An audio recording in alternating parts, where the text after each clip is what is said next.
Hello, this is Alexa, and you're listening to the Wishbeads podcast. Today, I'm doing something a little bit different. I am solo. Here on the podcast, I do love to share stories from people that have extraordinary lives. Maybe they've used Wishbeads or they're showing up in the world already going after their wishes, dreams, and goals.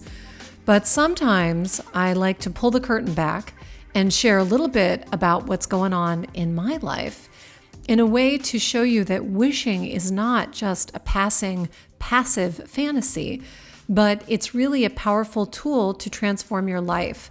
But in order to do that, we really got to get real. We've got to show the ups and the downs and the in-betweens. So if you don't know, I'm going to go back up a little bit. If you don't know, I am a confidence and communication coach and have been for years and years with over a decade of online courses.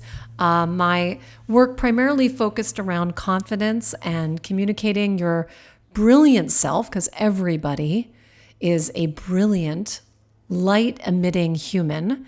And I found that I have recently been listening to the inner call to bring those worlds together, the world of my coaching and teaching, the work that I'm doing with Wishbeads, which is truly about giving individuals a tool for transformation, a way to identify their desires, and a piece of jewelry which acts as a powerful reminder to keep taking action. To keep taking action. And in order to continually take action, you have to have confidence in yourself, in your visions, in your desires. You have to have the tools to communicate those desires. So like a knock on the head, it was like, okay, Alexa, instead of siloing these various aspects of who I am and what I do, it's time to bring them together. But today, what are we talking about? What are we talking about, people? Well, my family and I have been working on remodeling our house for the past 3 or 4 months. And it has been an intention of ours since we purchased the home about 14, 15 years ago. When we got the house, I had one small child and another on the way. And I thought, gosh, this will be great. I can't wait until and I listed in my mind like 6 things that I wanted to change about the house. But guess what? When you have little kids and careers, it's never a good time to do a house remodel. So what happens is you just get busy with the business of life and you make what you have and you work with it. It's not good or bad. It just is what happened. And then, of course, like many, many other people, if you spend a few years mostly living in your home with said individuals, you say, okay, we really got to do all the things that we have been meaning to do with our home. That just makes sense to us. Like, let's really take action on it. Now, here's where I have to preface something. I've wanted to make changes to my house for a long time. And usually on Sunday mornings over coffee and listening to Breakfast with the Beatles on some radio station, my husband and I would have these extended conversations about the things we were going to do. And we had various plans. What we were going to do with the kitchen and this and that. Anyway, all the talk. And as my kids got older, they would get real tired of just the talk of what we were going to do. Because they actually, to a certain extent, started to not believe that we were going to do anything.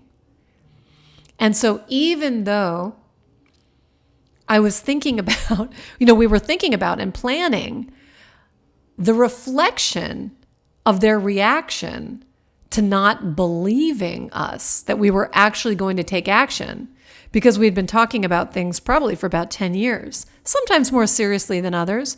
We even talked about selling the house and moving to a different state, in fact, for a while there. But the kids got tired of hearing it. And the reason I'm bringing this up is because, perhaps you have had a desire or a wish, a goal, something that, you've always talked about, someday when I write that book, or, when I'm going to go take that backpacking trip, or, when I'm going to finally change my job or change my relationship or whatever. And you talk about it and you talk about it and you talk about it, and maybe you've shared it with other people. And at a certain point, they just don't believe that you're going to do anything because they haven't seen evidence of you doing anything yet. It's a very human reaction. But it was funny because when I finally saw that response from my teenage children, because teenagers don't really have a very strong filter, so they're going to tell you what they feel or think pretty clearly. I kind of felt like was being called out on this idea of, if we're going to do something, do it. Don't just talk about it. And I liked that because it was really the kick in the pants that we needed to take this giant leap of faith and enormous disruption to our lives. Because I will tell you, I am a Taurus. I'm a bull. And a bull, if I understand this correctly, and I'm not wildly well versed in what all the signs, astrological signs mean, but from what I can understand about Taurists is that they can be a little bit stubborn. Taurists don't like change. I am a very methodical person. I like results, but I also like strategy. I like to be very organized. I don't like to disrupt my life too much. I like things to be in order. So I knew that doing something like this would be enormously disruptive on so many different levels, that it would take me out of my comfort zone. We'd be spending a lot of money. We would be creating a giant mess. I'm not sure where we're all going to stay. I'm going to have a million decisions that need to be made. We're going to be dealing with people in our home, all of those things. And so I sat with that. We sat with that and thought, are we really ready to do this? And the answer is you're never ready, because you're taking a jump into the unknown. Inevitably, things are going to come up that you don't anticipate. And the old, adage of it's going to take twice as long and cost twice as much is always true. And it is.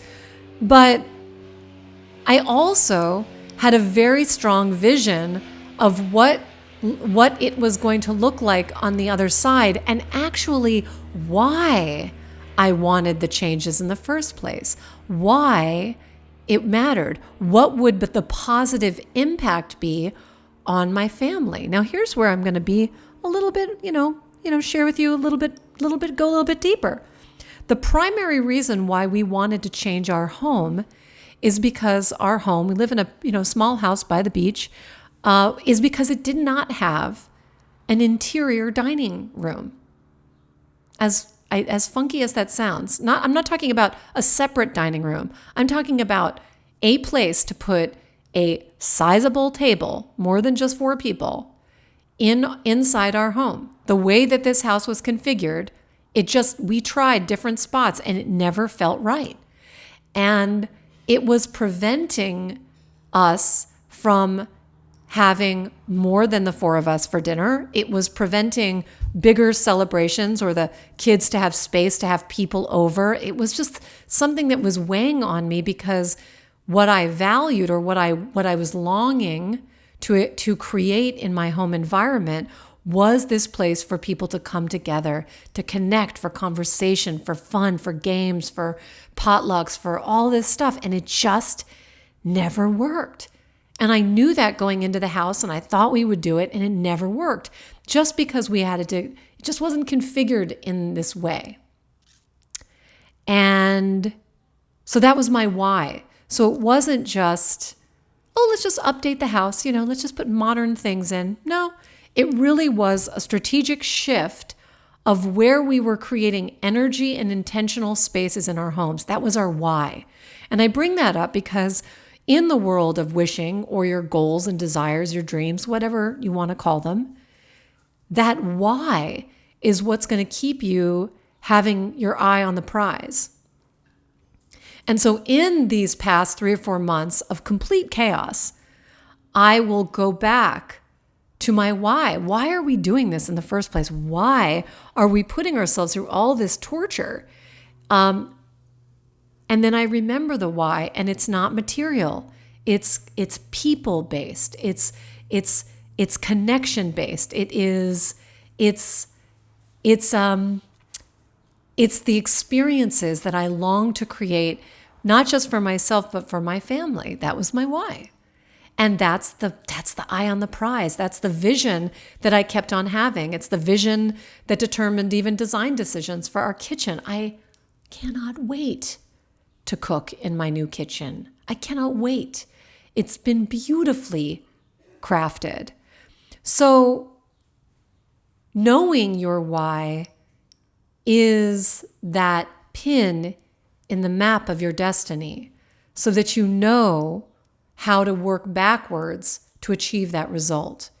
You know why you're deciding this wall goes there, this space is here, this skylight goes there, this, all those decisions. It was based on this idea of almost like a casual Friday impromptu potluck. It's funny the way that works. So the other reason why I wanted to talk about this and devote a podcast episode is because I had this inkling that when we remodel our house, what we're really doing is remodeling our lives. When we remodeled our house, we knew we were going to remodel our lives. And what does that mean? Well, when you have an old house and you buy a house, let's say in our house, our little house started off as a really little house way back in the 30s. And then a few different owners had different ideas of how they wanted to make it bigger.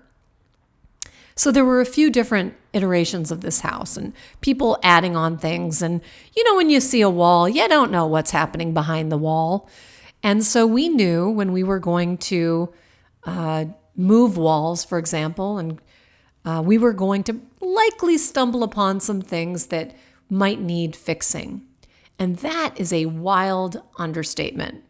In fact, I had no idea that when you reveal the walls, you actually see what you've been dealing with all along.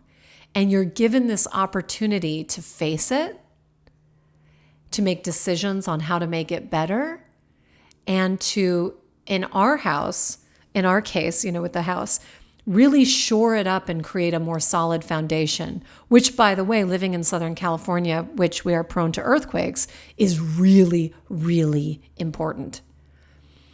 And so we did reveal some things, cases where bad decisions by previous builders created walls that were crumbling, like literally crumbling, created a situation where rotted wood could have created such vulnerability that, if and when there is a significant quake, then that is going to collapse, a wall, really big stuff. And so even though that moment feels like a gut punch when you're just like, I wasn't planning on all of this, it immediately switched to gratitude, like a massive, massive amount of gratitude for the ability to really do the work that needs to be done.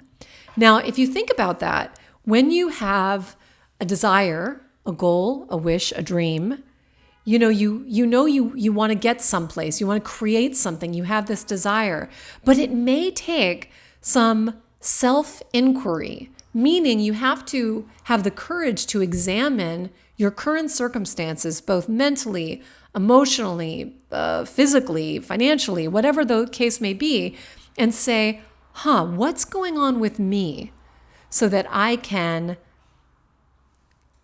more easily achieve the desired results that I want. That's self-inquiry, to really say, where am I? Who am I? And let me tell you, when you do that work, you may reveal things that you've been hiding behind a facade. You may reveal parts of yourself that feel a little broken, that feel a little bit like they have withered away or they were held together by duct tape. And instead of being afraid to look at them. Like the conversations that I've had with my husband for 10 years. Oh, we're going to do this to the house. But we were afraid to deal with the mess. We were afraid to look at that budget. We were afraid to disrupt our kids' lives. We were afraid. I mean, at the time, we don't think we're afraid, but something stopped us. And by saying yes to it, we had to look at the walls. We had to look at the foundation. We had to look at so many things. And in doing so, it felt like it is giving us the muscle workout to take those same challenges, the doing, creates this environment where you have to look, you have to deal with it. I'll get to that in a minute. But let's talk about the revealing. In self-discovery, if you are ready, and I'm telling you, anyone listening to this podcast is absolutely 100% into self-discovery, because if you weren't, you wouldn't listen to any of this.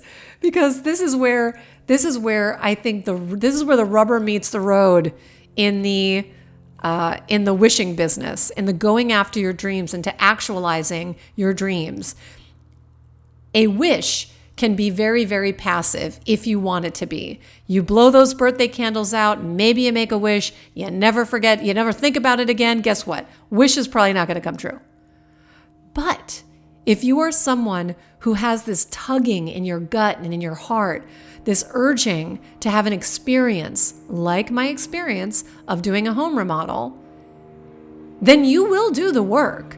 It may not be on a certain timeline, but you're going to sign up for that task because you know in the doing, you are going to learn and grow and challenge yourself. You're going to look at what is stopping you, has stopped you in the past. You are going to make a whole bunch of decisions. You are going to get knocked down. You're going to bring yourself up again. You're going to meet new people. You're going to get way out of your comfort zone. And then you are ultimately going to prove to yourself that it can be done, that you did those things feeling the sweetness of your own success. But sign up for the journey, not just the destination. Because there is a sweet relief when you break open the wall and you're like, I felt like there may have been some mold back there. Or, I felt like that crack right there was probably from some water damage. And I just we're finally dealing with it. In the same way that internally, if you are in the habit of having a habitual negative thought, a limiting thought, something that puts you down, where you're harshly judging yourself, nobody can see it. That's the facade. But you know it's there. But when you sign up to do that work of self-discovery, of introspection, of self-analysis, it's actually sweet relief. And that job is only your job.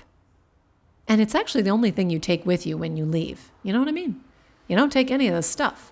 You don't take the relationships. You don't take the accolades or the job title or the bank account.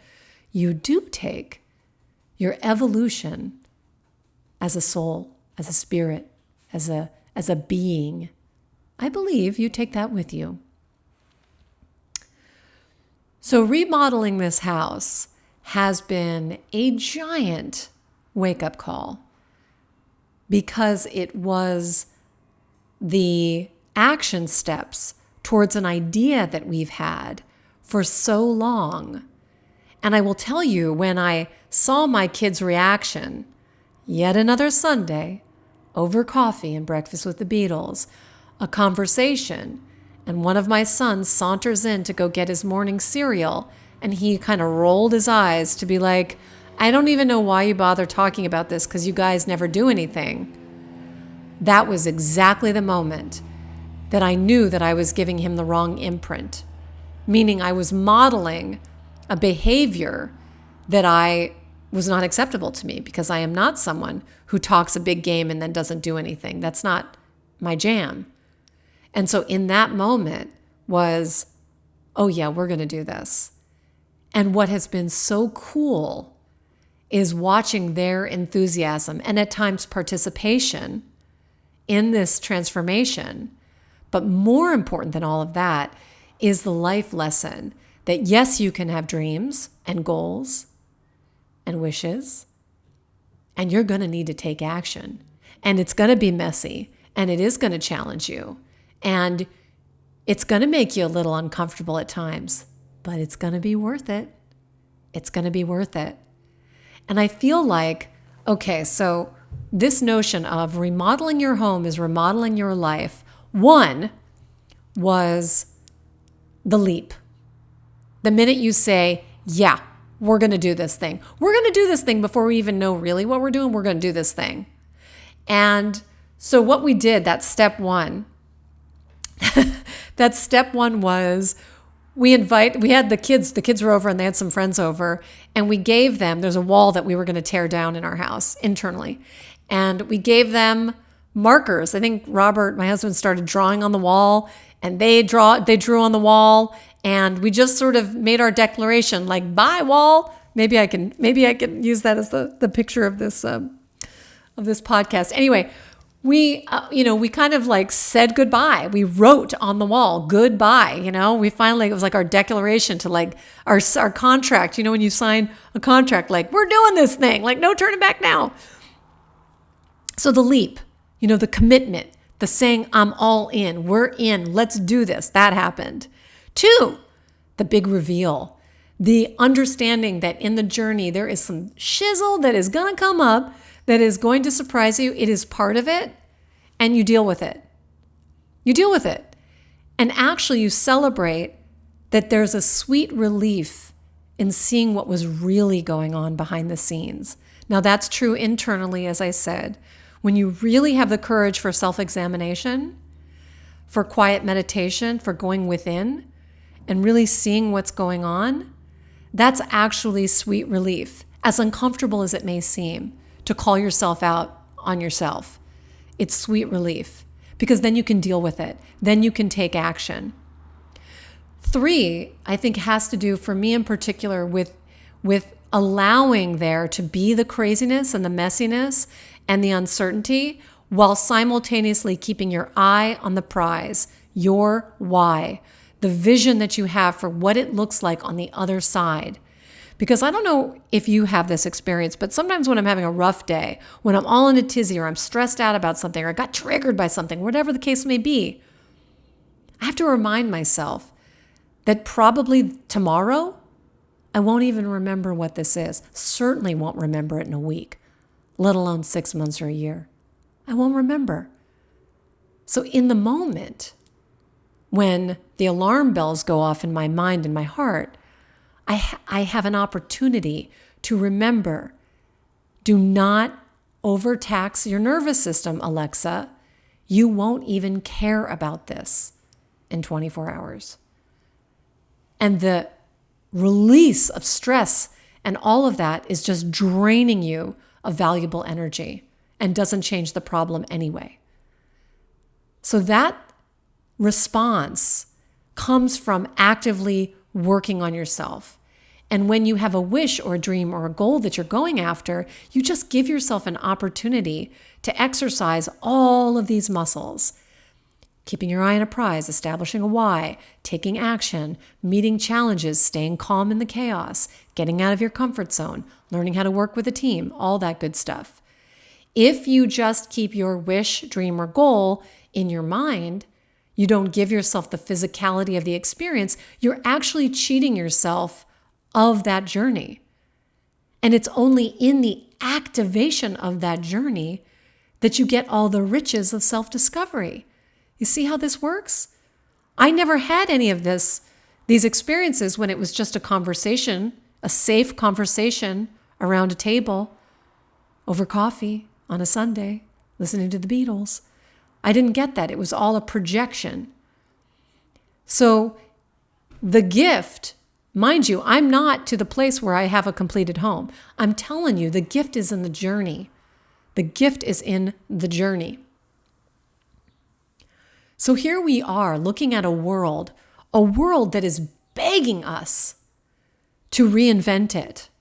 A world that is making us really ask ourselves, What is the home we are living in on the planet, in our community, in our country, under our roofs? We are being called in like really loudly to get out of our minds and get into action, our action. And that will be different for every person. But now is our time to take action. Now is our moment to go from wondering and wanting to working for it. A wish comes to fruition with willpower, with action, with support, with determination, with focus, with fun too, with support. But that's the sweetness. That's the nectar. So in looking at this in the bigger picture, and I knew this would be the case for me, or at least I'm choosing to use this opportunity of chaos and mess and whatever to say, okay, Alexa, well, what is the life that I want to build? For my family, for myself as a woman, for my work in the world, for my legacy. Like, what do I leave behind, And that was what brought me to the decision to really own and reinvent and actually merge the aspects of my life that I've kind of kept siloed, meaning that before I created Wishbeads, I was and still am, a confidence and communication coach with a dozen online courses and over 160,000 students around the world. Many people from Wishbeads don't even know that that's what I do. And before that, I was a professional actress appearing in hit TV shows and films and commercials, like so many commercials. I probably sold a bunch of stuff to you over the years. But when I had these distinct chapters of my life, there was always a through line. And that is my love of people, my belief in people, and my desire to teach people how to believe in themselves. And so I gave practical tools with hopefully a lot of love and encouragement for people to find their authentic voice, to find a free way of communicating themselves, whether it's on camera or on stage or with their bosses, with their families. This idea of connecting to your own inner light through just some easy examination. With a little bit of courage, you can cultivate that confidence. With a few different techniques, you can learn to practice telling a story, finding your own way that your body wants to move, free from inhibitions. This was my path until the notion of Wishbeads downloaded to me in the shower. I had the whole idea in an instant in the shower for Wishbeads. And that journey led to creating jewelry, but the jewelry was never meant to be jewelry. It was meant to be a transformational tool. It was meant to be a point of focus, a beautiful point of focus, but a point of focus for someone to be able to have a wearable reminder of that goal so that when we were distracted, which is all the time, we would have a visual cue to remember what matters most, to stay positive, to stay proactive towards that wish or dream or goal. And that point of focus is a powerful tool to keep you moving forward, to getting out of a passive desire, that you don't put any energy towards, that you have all kind of habitual thoughts in your head that say, I can't, and that person can, and poor me, and I've had such a hard time, and not me, and all of that. Very human. I have a lot of compassion for that.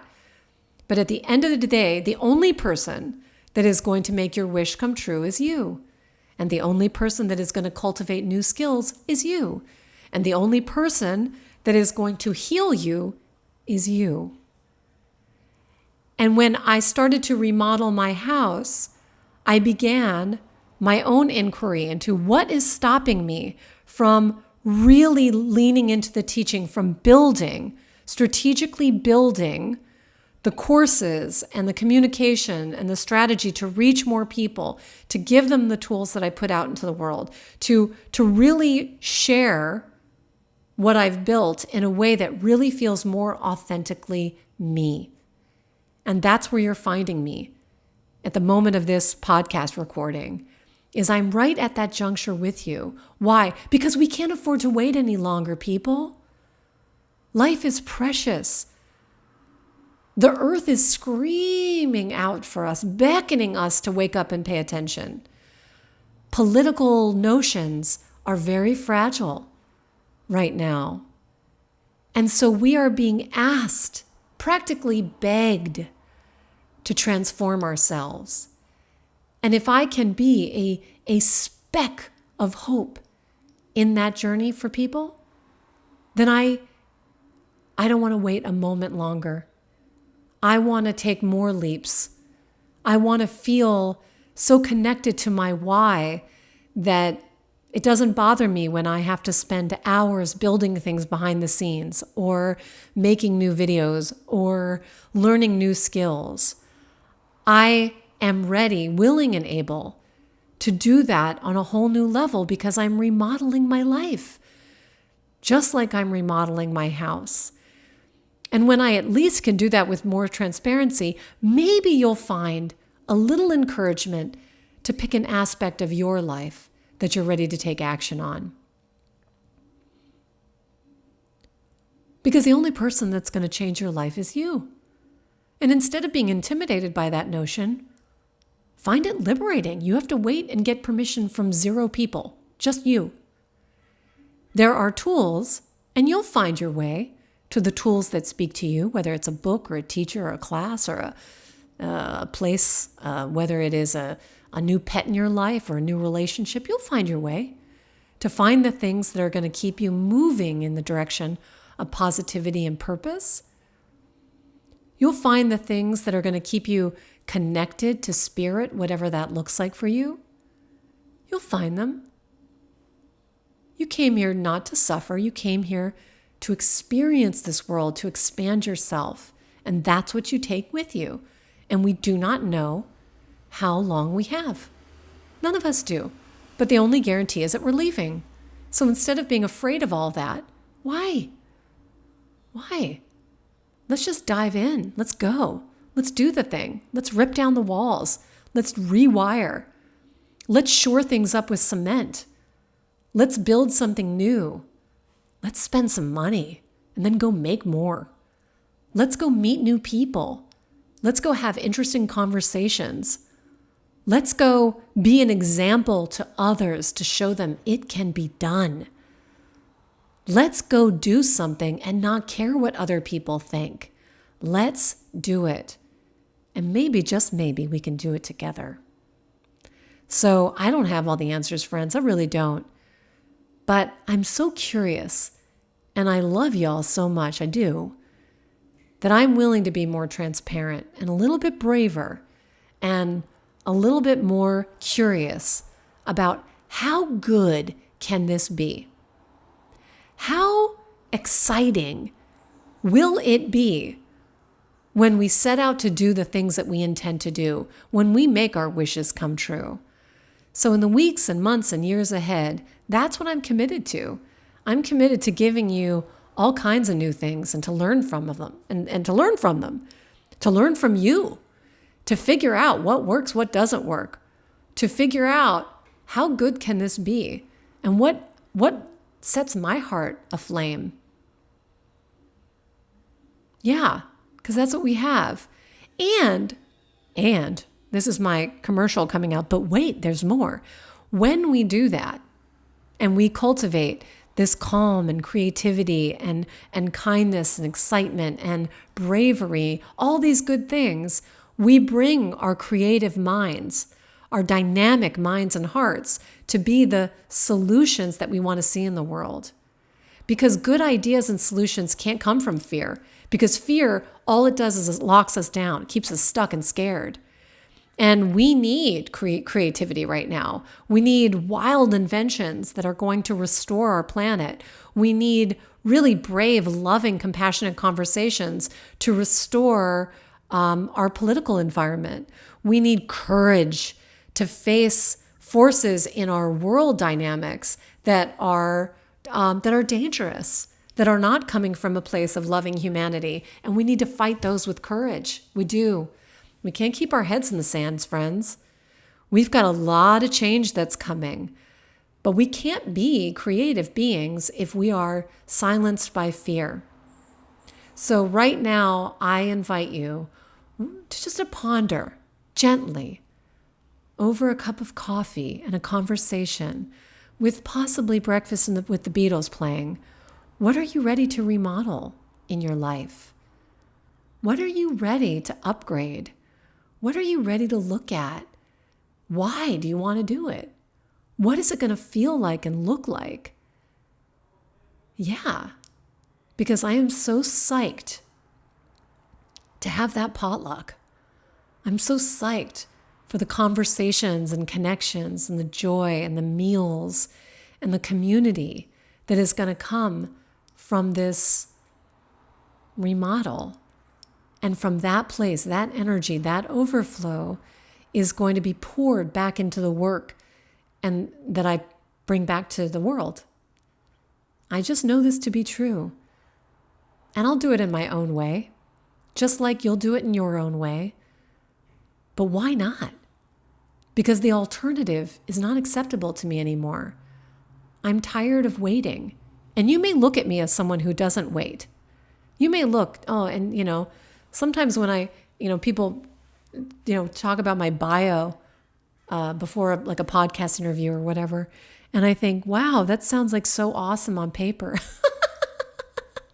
And yet, they're so funny. My big heart wants to achieve so much more. So I'm not judging that. It's just who I am. But I know when I pull back the wall, I know that there's new foundations and new wiring and better ways for me to upgrade and expand because I do want more. I do have big wishes, dreams, and goals. And I don't want them just for myself or for my family because I really want to help more and more people. And you're part of that. So let me tell you, I am very grateful that you're taking your precious minutes on the planet to listen to this podcast. I am grateful for you checking out my world. And if you're not a subscriber on my YouTube channels, one is Wishbeads, the other is you can find me, just Google Alexa Fischer on YouTube and you can subscribe there. We're going to be doing some very cool stuff, launching all kinds of cool new things. You can also subscribe to my newsletters, both at wishbeads.com and alexafischer.com. And we'll stay connected and we'll do this journey together with compassion and friendship and connection and encouragement, because that's my jam. So thank you for being here. In fact, if it weren't for you, I wouldn't be doing any of this stuff. So go make your life, appreciate your life for the amazing journey it is. Because it's amazing. It's a privilege to be here. Let's make the most out of it, shall we? Okay, friends. Until next time, I'm Alexa. Shine on. Happiness is your birthright. So go get all your wishes and dreams and goals. Go get them. I'm cheering you on.